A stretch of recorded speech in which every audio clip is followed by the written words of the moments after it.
Hello friends, कैसे हैं आप लोग। मैं H C R O Aniket Kumar Singh आज आप लोगों के साथ डिस्कस करने जा रहा हूँ B S F H C R O और आर एम की जॉब प्रोफाइल्स के बारे में। तो सबसे पहले तो मैं इसके एग्ज़ाम पैटर्न्स के बारे में बता दे रहा हूँ कि हम लोगों के टाइम में जो था वो ये था कि पहले ऑब्जेक्टिव बेस होता था पेपर, फिर फिज़िकल, फिर डिस्क्रिप्टिव बेस होता था और फिर मेडिकल होता था। और इस बार में डिस्क्रिप्टिव नहीं है और हम लोगों का जो मेरिट होता था वो डिस्क्रिप्टिव बेस पे बनता था। तो देखा जाए तो आप लोगों का पेपर थोड़ा आसान कर दिया है, क्योंकि दो दो पेपर ऑब्वियस सी बात है थोड़ा टफ हो जाता है देना। और डिस्क्रिप्टिव में लिखना इतना आसान भी नहीं होता है, क्योंकि वहाँ पे आपको इंग्लिश में ही क्वेश्चन सारे मिलेंगे और जो हिंदी मीडियम वाले हैं उसको काफ़ी प्रॉब्लम्स होती है उससे। तो इस बार हिंदी मीडियम वालों को प्रॉब्लम नहीं होगी, क्योंकि ओ एम आर बेस से टेस्ट होगा और हिंदी और इंग्लिश दोनों में क्वेश्चन आएंगे। पर यही है कि आसान होगा तो कंपटीशन बहुत ज़्यादा बढ़ जाएगा, यानी कि आपको मार्क्स भी थोड़ा ज़्यादा लाना पड़ेगा जो ऑब्जेक्टिव बेस एग्ज़ाम होगा। तो उसके बाद बात करते हैं कि इसकी जॉब प्रोफाइल्स के बारे में। एच सी आर ओ और एच सी आर एम, पहले जो था वो आर एम जो हुआ करता था वो ए एस आई रैंक पे ज्वाइन करते थे, और रेडियो ऑपरेटर जो थे वो एस सी ही थे। हमारे टाइम से ये दोनों ही एस सी होने लगे, यानी कि एस सी रेडियो मैकेनिक और एस सी रेडियो ऑपरेटर। तो अब इन दोनों में कोई फ़र्क नहीं है, पहले फ़र्क हुआ करता था क्योंकि रैंक एक अपर हुआ करता था वो आर एम की। तो और न्यू कैरियर रिव्यू हुआ है हमारे कम्युनिकेशन ब्रांच का, तो उससे ये हुआ है कि जो हमारा रेडियो ऑपरेटर है वो साइफर सेल में भी काम करेगा और आईटी सेल में भी काम करेगा, और ये तीनों को एक कर दिया गया।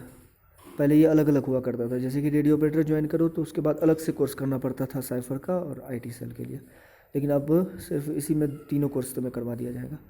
और रेडियो मैकेनिक में फीटर और रेडियो मैकेनिक को एक कर दिया गया है, तो इन दोनों का काम अब सेम होगा। और यहाँ तक फैमिली लाइफ की अगर बात करें तो रेडियो मैकेनिक बेटर है, क्योंकि रेडियो मैकेनिक में बॉर्डर ड्यूटी बहुत ही कम है। रेडी कभी बॉर्डर पे जाना पड़ता है, कोई मेजर हो गया इक्विपमेंट ख़राब तो। और इधर रेडियो ऑपरेटर्स में जो है, रेडियो ऑपरेटर्स में बॉर्डर ड्यूटी लगती है, लेकिन बॉर्डर पे ही ज़्यादा लोगों को मज़ा आता है। तो आपको अगर हेडक्वार्टर में रहना होगा तो आपको मिल जाएगा हेडक्वार्टर में रहने को, क्योंकि ज़्यादातर लोग बॉर्डर पसंद करते हैं, क्योंकि बॉर्डर पे काम जो है वो बहुत ही कम होता है, तो रेस्ट बहुत अच्छा मिलता है उधर रेडियो ऑपरेटर्स को। तो इस हिसाब से दोनों ही जॉब अच्छे हैं। और आपकी जो ट्रेनिंग होगी रेडियो ऑपरेटर या रेडियो मैकेनिक बनने के बाद, वो पहले बेसिक ट्रेनिंग होगी जो कि 6 मंथ की होगी। और बेसिक ट्रेनिंग ही निकालना ज़्यादा मुश्किल होता है, क्योंकि बेसिक ट्रेनिंग के दौरान फिजिकल एक्सरसाइज बहुत करवाई जाती है, तो उस टाइम लगेगा कि जो क्यों आ गए हैं बीएसएफ में ऐसा वैसा। लेकिन बस वो 6 मंथ जो है वो काटना होता है किसी तरह अगर वो 6 मंथ आप अच्छे से काट लेते हो तो उसके बाद आपकी टेक्निकल कोर्स कराई जाती है, जो कि आरएम वालों की दिल्ली में कराई जाती है और रेडियो ऑपरेटर्स की बेंगलोर में कराई जाती है। तो मैं तो रेडियो ऑपरेटर से हूँ, तो मैंने बेंगलोर में ट्रेनिंग अभी कर ही रहा हूँ, लगभग 7-8 महीने हो चुके हैं, 7 महीने करीब हो चुके हैं। तो यहाँ पे जो है टेक्निकल जो कोर्स करने आओगे तो यहाँ बहुत ही मज़ा आएगा। यहाँ कोई ऐसा आपको फिज़िकल कुछ खास नहीं है।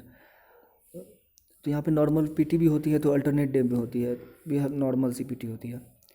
और उसके बाद आप लोगों को पढ़ाई पे ही ज़्यादा फोकस रहता है यहाँ पे, और काफ़ी पढ़ना पड़ेगा। ये पहले सोच के चलिए कि पढ़ना बहुत पड़ेगा टेक्निकल कोर्स में।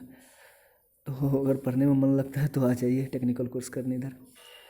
तो यहाँ पे आपको क्लासेस चलेंगी बहुत ज़्यादा, 8-9 पीरियड चलती है करीब, और प्रैक्टिकल्स काफ़ी कराई जाती है। और रेडियो मैकेनिक की दिल्ली में होती है, तो उन लोगों का भी थोड़ा अलग है, उन लोगों का हम लोगों से ज़्यादा है। हम लोग का 40 वीक्स की ट्रेनिंग होती है, उन लोग की शायद 48 वीक्स की ट्रेनिंग होती है। लेकिन दिल्ली में जो लाइफ स्टाइल है वो थोड़ा फ्री लाइफ स्टाइल है, क्योंकि वहाँ पे उतना डिसिप्लिन ज़्यादा फॉलो नहीं करना पड़ता है। लेकिन बेंगलोर में थोड़ा डिसिप्लिन में रहना पड़ेगा, यानी कि आपको बाहर जाने के लिए भी परमिशन चाहिए, ऐसा वैसा बहुत कुछ होता है। लेकिन फिर भी लाइफ ठीक है देखा जाए तो। और मौसम बेंगलोर का बहुत अच्छा है, यानी कि आपको मौसम के लिए तो आपको बेंगलोर बहुत अच्छा है, यानी कि आपको 10 महीने कैसे बीत जाएंगे आपको पता भी नहीं चलेगा।